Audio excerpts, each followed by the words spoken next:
Forbes Middle East webinar hosted in partnership with IBM, where we will be discussing today the Saudi Vision 2030 and its aspirations to build a digital-led economy. I'm Daniel Beg, the Chief Operating Officer at Forbes Middle East, and I will be your host this evening. I would like to take a moment to thank all of our esteemed speakers and guests who are with us today. Without further ado, I would like to begin by welcoming Khuloud Omian, the Chief Executive Officer and Editor-in-Chief at Forbes Middle East, to deliver the opening remarks. Over to you, Khuloud. مساء الخير وشكرا جزيلا لحضوركم. Good evening. Thank you everyone for being with us tonight. And special thank you to all our speakers and IBM team for hosting this event with us. We are really looking forward to the discussion. And, as you know, uncertain times have accelerated adoption of technology worldwide, which has brought us many benefits. Technology makes our lives easier, smoother, and more connected. Tonight, we will hear about how Saudi has used technology to create its own digital transformation, and how can private sector and governments work hand in hand to improve infrastructure of digitalization.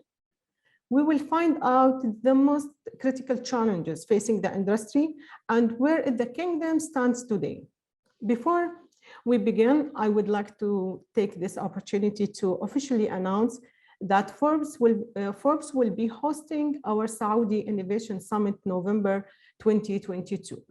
We look forward to meeting you all in person and working closely with you and highlight what is the next in the industry.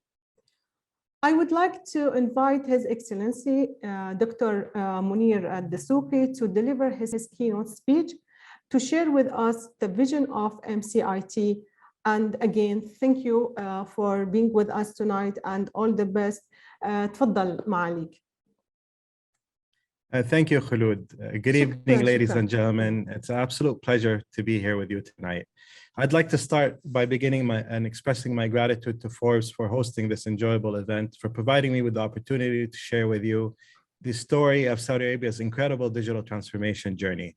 And Khuloud, maybe perhaps during your innovation session, we can talk about what we're doing in innovation as well. I would love to do, because really, I made it by purpose to announce it today, to have a commitment from you to be with us. It would be my pleasure. There's a lot happening on that front as well.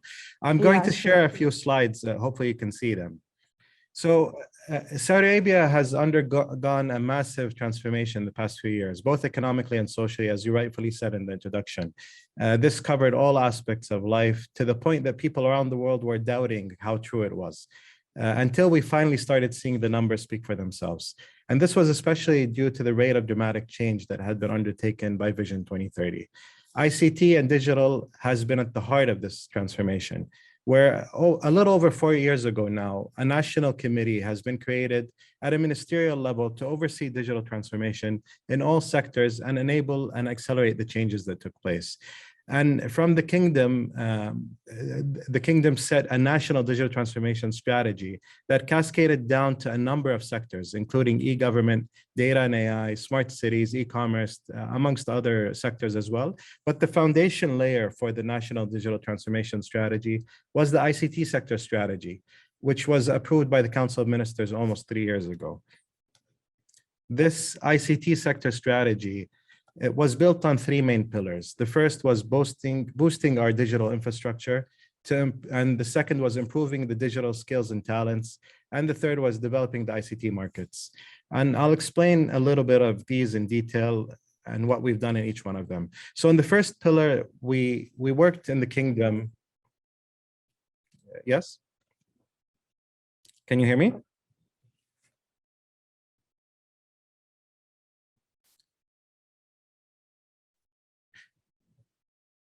Okay, so in the first pillar of boosting our digital infrastructure, that was the first thing that we started with.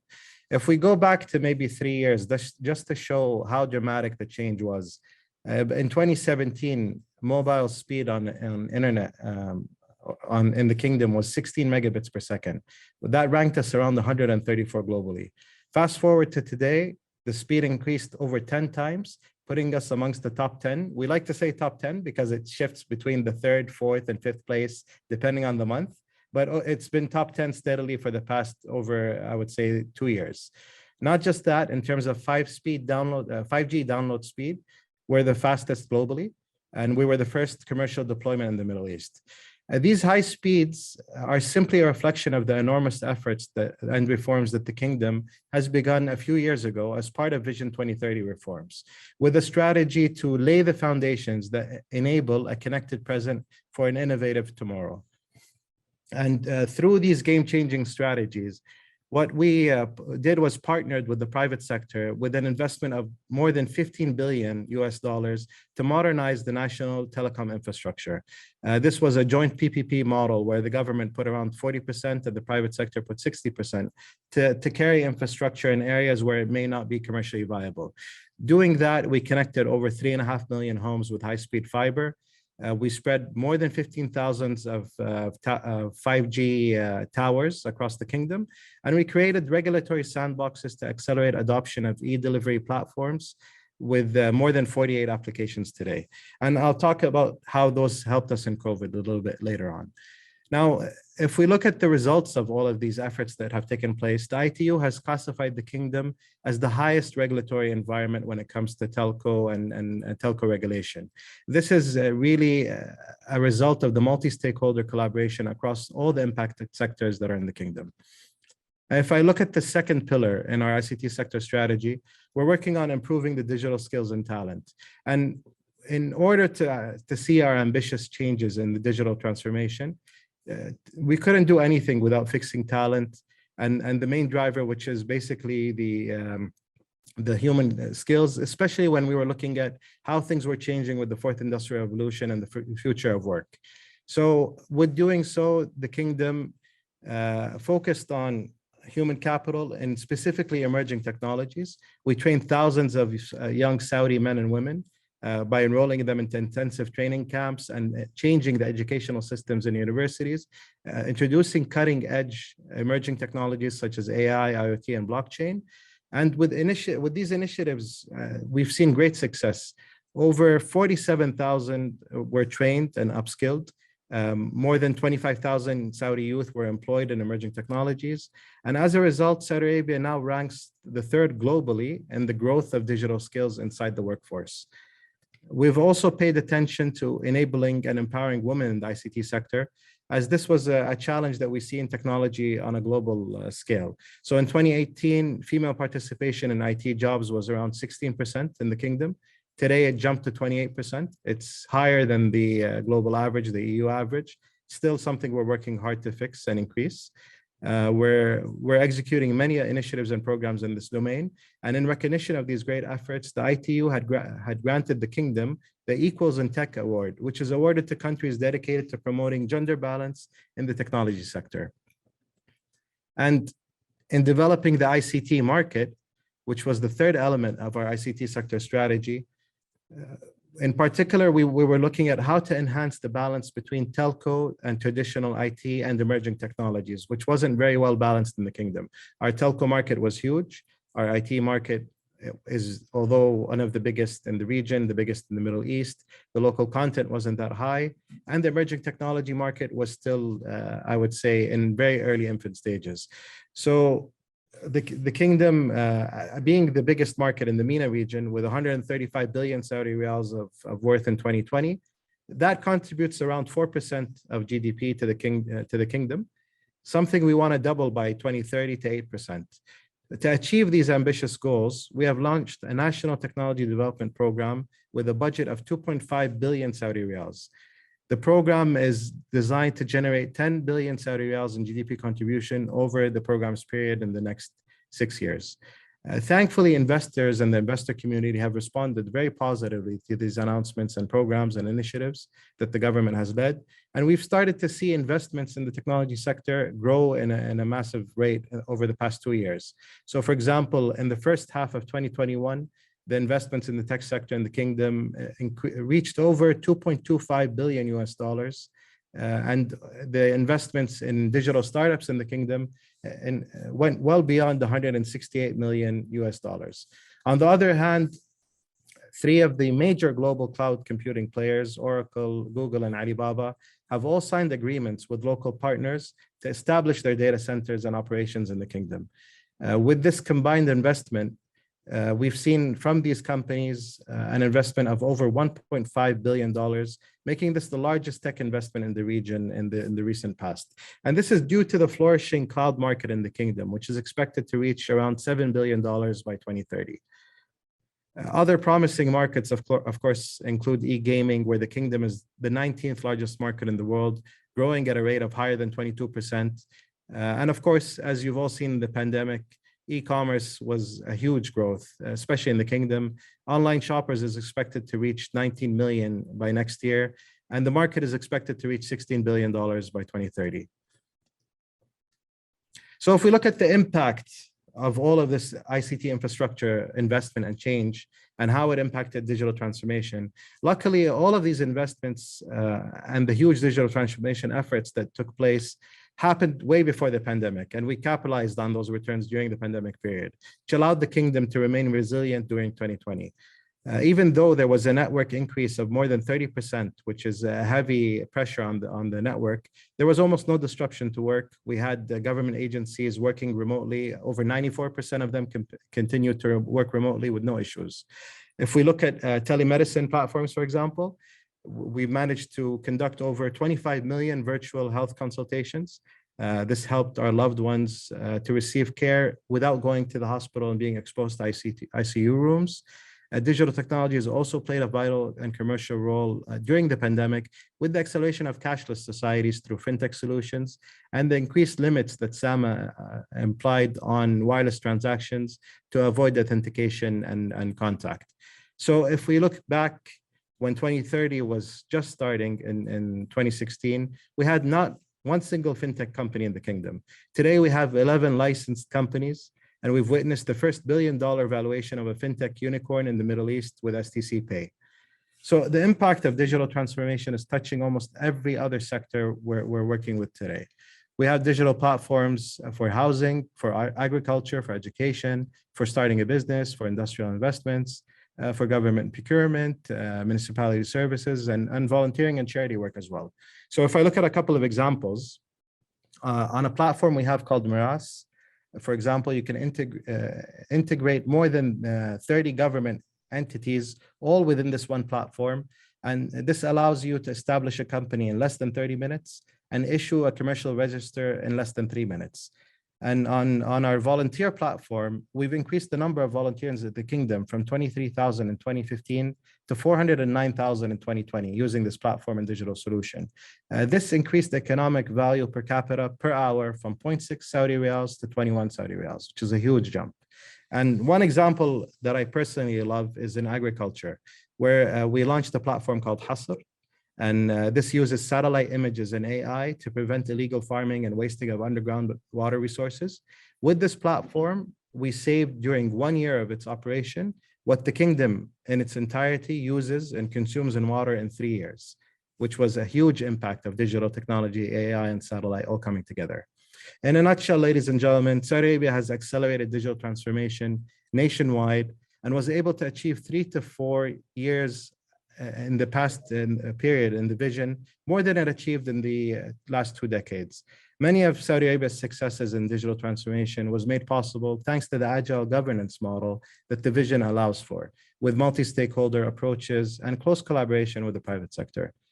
Saudi Arabia is digitally ready to lead not only the MENA region, but also globally.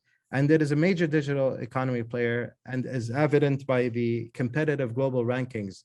As we've seen from the past 2 years, we've been ranked as the #1 or the #2 digital riser by the EU Competitiveness Digital Rising Report. Under the leadership of Vision 2030 and His Royal Highness Mohammed bin Salman, our dreams are as high as the sky and our future is as bright as the sun. Thank you all for listening, and I wish you a very pleasant evening. Thank you, Dr. Munir. Thank you, Your Excellency. Daniel? Thank you so much, Your Excellency. I think it was amazing to see how the Saudi Vision 2030 is transforming cross-sector, I would say, from finance to healthcare to energy sector and water. And I think it's really interesting. And I really hope that, like Khuloud mentioned, the Saudi Innovation Summit that we'll be hosting next year, that we're able to touch on all of these points and we're able to bring these to light and show all the immense and the tremendous, I would say, progress that has been made by the Ministry of Communications and Information Technology and the wider governments as well. I really believe the initiatives of Digital Government Authority and all the other government digitalization efforts that are being put right now have really accelerated the digital transformation growth within Kingdom. And I think it's a commendable job that everybody is doing under the royal guidance, I would say. Now, Daniel, I would like to ask Dr. Munir something about if for these companies who's looking for investment opportunities in the Saudi Arabia in the market. Where do you think, because you cover a lot of area, you cover the tech care and the fintech and the healthcare, and where do you find now the future? Where's the opportunity of the investment in the market? Thank you, Khuloud. Honestly, there's so many opportunities, and that's what I wanted to touch upon on what we're doing in restructuring innovation. Maybe I think you said that's in September, which will be very timely to discuss what happened. But we're actually restructuring our innovation ecosystem entirely. So maybe I take this as an opportunity to invite everyone to join an event called LEAP that's happening in February in the Kingdom in Riyadh. And within that event, we're going to be combining the private sector with startups, with investment opportunities, with VCs, with the mega projects that are coming out of the Kingdom's different government agencies. And there we'll be showcasing a lot of the investment opportunities that are targeted towards different size companies and different scales. And within the facility I'm sitting in today, we're also launching a very promising incubator that will allow for acceleration of a lot of these great ideas. But maybe I'll save that to LEAP when we see you at that event. Yeah, we're looking forward. No, thank you so much for sharing that information. And I'm sure that a lot of our attendees, so the webinar, just for everyone's knowledge, is being broadcasted across all the social media platforms of Forbes Middle East. And we are being joining from Facebook, YouTube, LinkedIn, and Twitter right now as we speak. Moving on from this wonderful information, I would say with Your Excellency you provided us, I would now like to introduce everyone, Dina Abu Onoq, who is the managing partner at IBM Saudi Arabia, to share a few remarks with us. Thank you very much, Daniel. So let's start with this. So on behalf of IBM Consulting, I would like to welcome all of you. So the topic is for today is the Saudi Vision 2030, creating a digital legacy in the kingdom.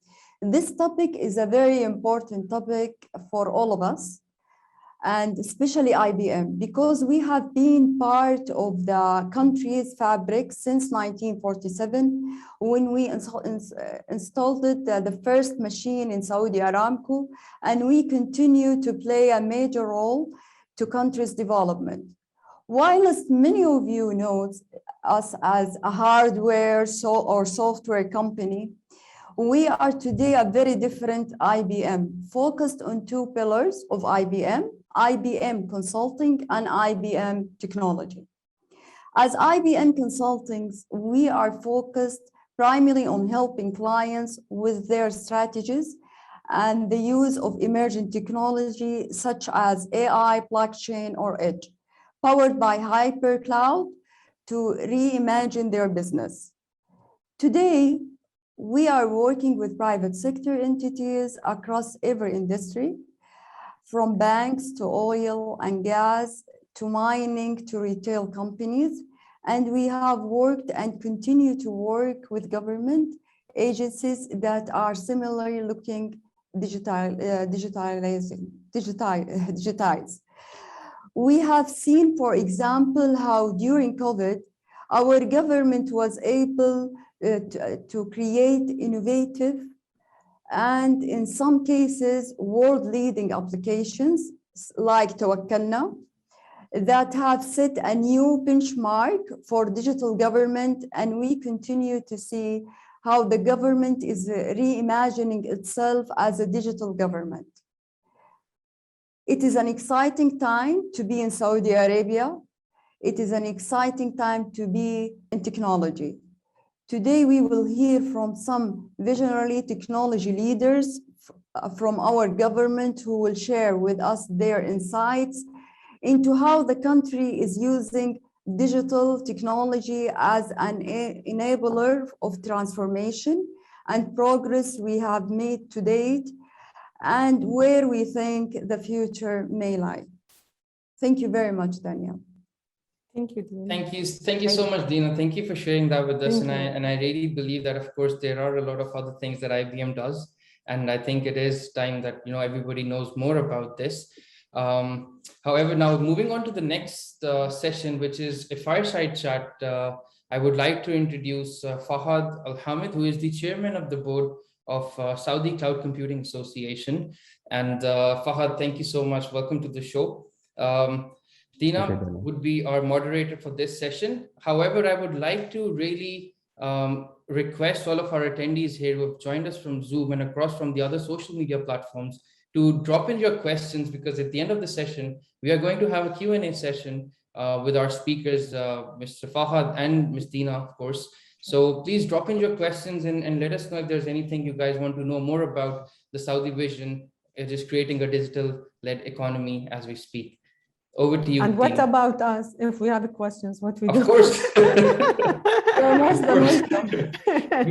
can ask the questions directly, Khuloud. You've got the mic with you. Thank you, Dina. Thank you, Fahad, for being with us. So go ahead, Dina.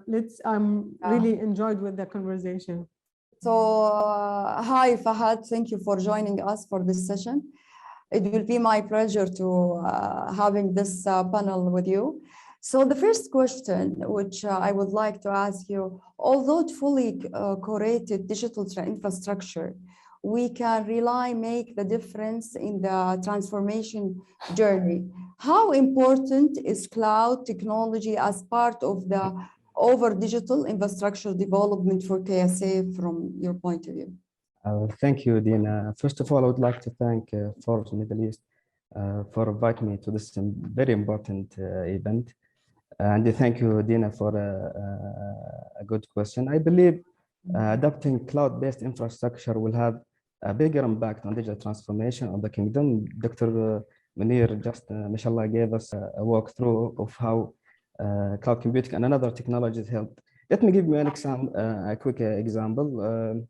As COVID-19 hit the world by surprise, technically prepared entities that adopted the cloud, they were the first to stabilize their work and to adapt to the need of making their employees work remotely and providing them with the required tools to be able to continue their task with minimal interruption, which led eventually to a seamless continuity of services provided to the customers. Those entities, by the way, they were ready.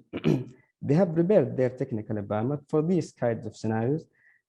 They don't know about COVID-19, but whatever scenarios comes, preparing for it is good. Not only by allowing remote access, but also by implementing the necessary measures for a safer remote work environment, while making sure the environment is securely and privately accessible. In my opinion, adopting cloud computing was one of the main reasons many entities, they were able to minimize the catastrophic impact on business during the pandemic.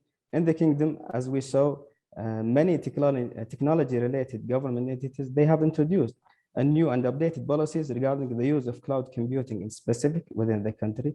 This is just an example and to emphasize how important or the importance of cloud adoption, whether it's within the kingdom or globally. Yeah, Dina. Thank you very much. Thank you very much. Okay, the second question, if you don't mind, within inspiration of digital agenda, what are some of the new possibilities that cloud technology the kingdom can leverage in building a digitally lead economy? Yeah, cloud computing, Dina, the technology can offer a faster innovation and flexible resources, which will help lower the cost of operation. It will help run the IT infrastructure more efficiently and easily scale as business requires. This feature and more features. And obviously, they can help the government specifically to reduce the cost of IT and increase the speed of service publishing, which, in my opinion, are some of the key pillars in building a digitally led economy. Adopting emerging technologies like cloud computing is one of the reasons the kingdom is becoming a technology hub within the region and attracting big tech players to mutually beneficial environment. His Excellency Dr. Munir, he said, Alibaba and Google, one of the key players in the field of cloud computing, they see the kingdom as attractive, to be part of. Last question from my side. Saudi Arabia is gradually gaining momentum towards becoming a leader in cloud space. How is cloud computing technology becoming a catalyst towards unlocking innovation in the kingdom? And what is the strategy have been implemented to promote the deployment of cloud technology? That's a good question. Let's take a look at Vision 2030. As part of this vision, this great vision, the Saudi National Transformation Program, they aim at achieving governmental operational excellence, improving economic enablers, and also enhancing living standards. The fifth theme is to achieve governmental operational excellence. This theme has many strategic objectives, one of which specifically is developing e-government. The idea is basic, is to develop a government service for citizens, for companies, to boost the digitization of internal government operations, to increase the spread and use of e-government services, to raise customer satisfaction rates, and eventually to reduce the cost of government services.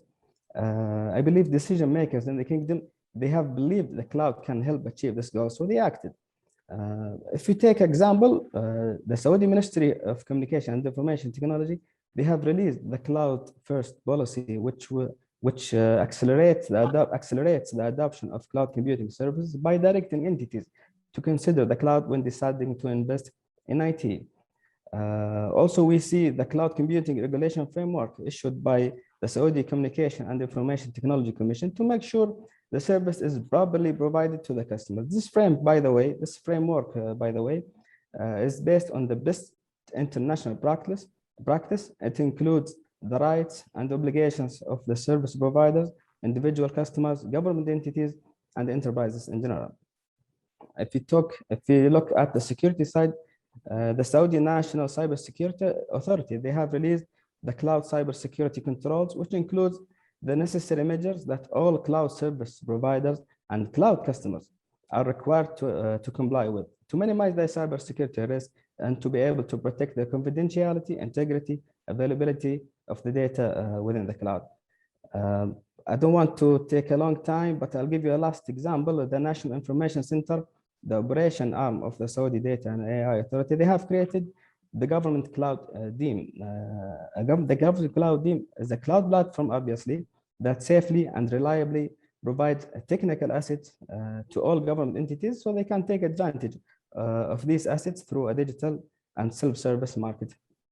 I have to mention here that on the other hand, the Saudi Cloud Computing Association, a non-profit organization established by the experts of the field, is aiming to help enable the adoption of the technology in the kingdom with just 4 main goals: to support the studies and research on the field, to build specialized human resources, to increase cognitive and cultural awareness, and eventually to increase the Arabic content on the internet. These are just some of the measures taken by decision makers in the kingdom who know the importance of cloud computing in helping achieve Vision 2030 and eventually becoming a global leader in the field of cloud computing in specific and in the field of technology in general.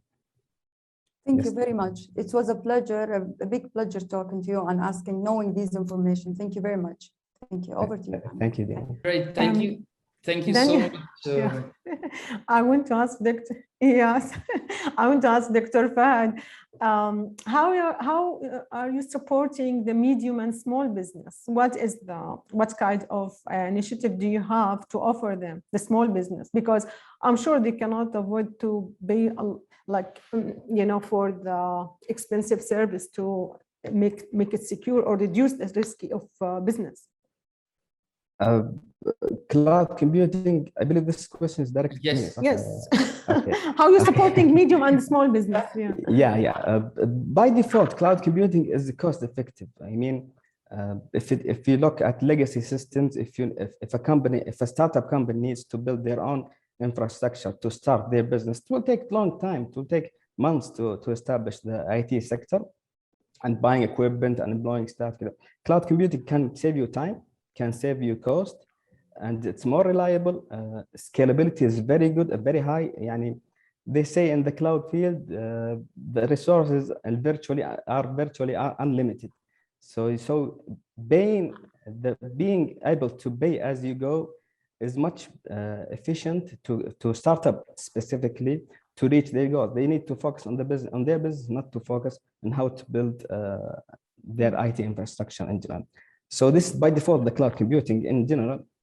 At the SCCA, the association I'm working with, we help by spreading knowledge, we help by providing training, by providing consultation sessions to those SMEs and to even to individuals as well. Yeah. I would just want to add to this. I think, like you mentioned, the pay-as-you-go model in cloud computing, we've hosted a large number of webinars. I've become an expert, a semi-expert, I would say, on this as well. But I think, like you mentioned, Fahad, this legacy system integration, I think that is something where companies like IBM come into the picture, and they really help the organizations and corporations in overcoming those legacy integration problems. But I think also one part of it is that there's a lot of conversation around data privacy and loss of data or leakage of data. And I think that is one of the reasons a lot of the organizations, perhaps I would say the more traditional ones, are still hesitating in moving forward. So how does the Cloud Computing Association, like you mentioned, you host a lot of sessions on training and everything. So to all of these viewers and to majority of which who are from Saudi right now, how would you say, are you helping them understand that of course, with technology and with cloud computing, there is a risk, and anything in IT has a risk of cyber threat, I would say. But then how are you helping them understand that these risks can be mitigated and these can actually be overcome, and this could be a far better friend, I would say, than a menace, the cloud computing? Yeah, Daniel, that is a good question. As you just said it, there is no environment in the IT sector can guarantee 100% safety or 100% security. Every time the security companies, they come up with the tools to help enterprises to be more secure, the bad guys, let's say, they will always find a way to get in. So that doesn't mean we don't need to adopt new technologies. I mean, in the cloud sector, I'll give you a quick glimpse, if I may. You have the tools. You control everything. I mean, in your environment. So if you have the tools to secure your environment, you have the tools to encrypt your data, for example. So there are tools, there are measures to make sure that your environment, your IT cloud-based, environment is secure and private. If you don't, for example, if you don't have an antivirus in your PC, then obviously you don't have to say I have viruses. So you have to do your due diligence. At the SCCA, as I said, we do some consultation. We have, mashallah, many specialists or experts in the field of cloud computing. Some of them working in ministries, government entities, etc. We need to guide people on how to adapt cloud computing and make sure to understand how to properly use it. The misconception of that your information or your data in cloud is by default is hackable or targetable.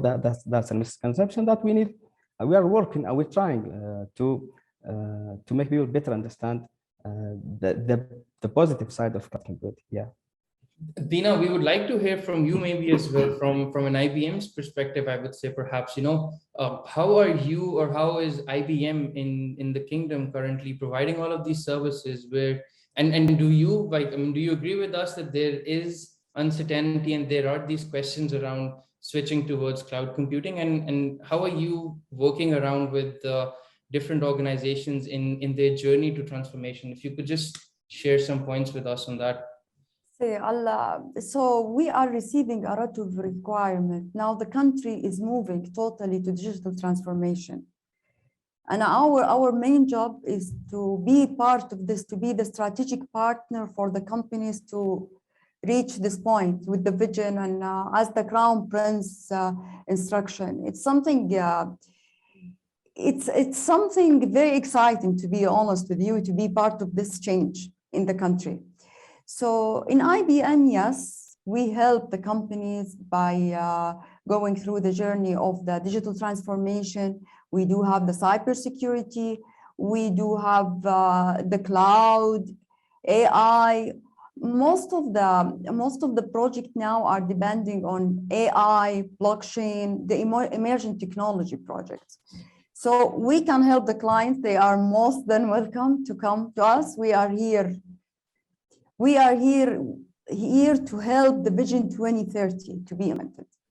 This is I think that's a good fair point. Everybody here should be focusing on supporting the Vision 2030 and achieving this. I think it's also not only because, I mean, it's not just about having those buzzwords of digital transformation, like His Excellency Dr. Munir was sharing in his presentation earlier on. Having digitalization in the energy sector, in the water sector specifically, there's so much that can happen, and at the end of the day, it really helps the public at the end, the citizens with all of these different facilities that go in. I think we've got one question which is popped up. I would come back to Fahad for that again. If you would allow me to add one more thing before we go to that question. So the thing is, I want to share with you guys, we have helped one of the entities in KSA by building the emerging technology strategy. And we help them by creating initiatives. So we can do that. We creating ideas also for the company or the entity or whatever. So over to you. No, of course. I think being creative, again, at the end of the day, working with the clients and helping understand what they really need and suggesting them at the end of the day, what is all that's going to help them in their mission and the vision that they have, in terms of transforming their operations digitally. For sure, I 100% agree, and commendable job on that. Fahad, coming back to you with the question, like I was saying, I think it's a similar question around data privacy, and someone has asked us that how safe is cloud computing in healthcare sector when it comes to health data of patients? Do you want to comment on that? Yeah, sure. I believe Daniel, and everyone here, that government entities, they cannot host their data outside of the kingdom. Yes. So just one of being able to host your data within the kingdom, that give you a good glimpse on how the kingdom taking the data privacy, taking it seriously. Again, if you're talking about non-government entities needing to host their data out of the kingdom, I mean using public cloud providers, as I said previously, you have the tools, you have the measures. You just need to use the tools and to make sure your environment is secure, your data is private. You have the necessary tools to do it. You don't, if you put your data, raw data on your environment, accessible to the internet, no firewalls, no encryption, etc. Obviously, someone could get access to it. But you have the tools, but you have to have the mentality to make sure to use all the security and privacy related measures, which hopefully, again, nothing is secure 100%. No one can guarantee that. But to make sure that your environment is as secure and private as possible. So yeah, you have the tool, you just need to use it. Yeah. I really like how you put the examples of not having firewalls in and just putting your data online. I really like how you always bring that into the conversation. I think it's a really fair point though as well. I think it's about understanding the basics behind it to really get to the actual benefits of it. And also one last question, Fahad, which is again, I believe for you, I think it was initially also focused towards Dr. Munir. but I think we'll take this with you for now. That how important within your role, within your day job, and then with as being the chairman of the Saudi Cloud Computing Association, how do you see the private enterprises playing a major role in achieving this Saudi vision with the transformation? Because we know for sure that there is a strong drive from up top, to have the government transformation, but then really at the end of the day, it's the private sector with which this entire transformation really lies on how they adapt to it. So the question is similar, how important is the contribution of the private sector when it comes to achieving this vision? Yeah, I believe the government by itself, the government can lead the way to digital transformation, but they cannot do it by itself. The government needs the help from the private sector. The government needs the help from the non-profit or the third sector, which I'm representing, even the individuals. Everyone should work. It's a group thing. It's a teamwork. You cannot just say that the government will do it. We will just wait and see. Everyone has to contribute, especially big corporates or big companies. They have a major role in digital transformation. Non-profit organization, again, we have a role to help, and what we're actually trying to help achieving digital transformation and eventually achieving the great vision 2030. Yeah, the private sector, they have a major role side by side with the government, and the third the non-profit organization, and even individual. Yeah, everyone has his own role. Perfectly summed up, I would say. Dina, do you have any closing comments on this before we go towards wrapping up the conversation? I want to ask her. Please go ahead. IBM today, they make an impact in Saudi markets. And what is your advice for the startups and for who's starting business right now in this time? What is your advice as IBM, what you can support them, what you can do, any kind of initiative do you have? I think what I would perhaps just maybe add to that is in terms of even the larger corporates that are expanding to Saudi, I think that would also be a very, very what kind of initiative do you have to support the business? All kinds of initiatives. All kinds of initiatives, seriously. Now, when we changed our name to IBM Consulting, we do the strategy work, we do the emerging technology, we do the strategy and to implement the strategy.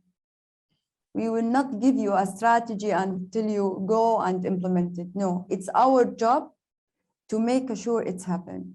So it depends on the business. Seriously, the initiatives will come. It depends on the nature of the business, where it is. So IBM can help. And let me tell you, IBM, we will tell you what you need to hear, not what you want to hear. This is the message which I have to give to everyone. Yeah. I think that is really important. Yes, and what we need. Yeah. Any other remarks from any of our speakers?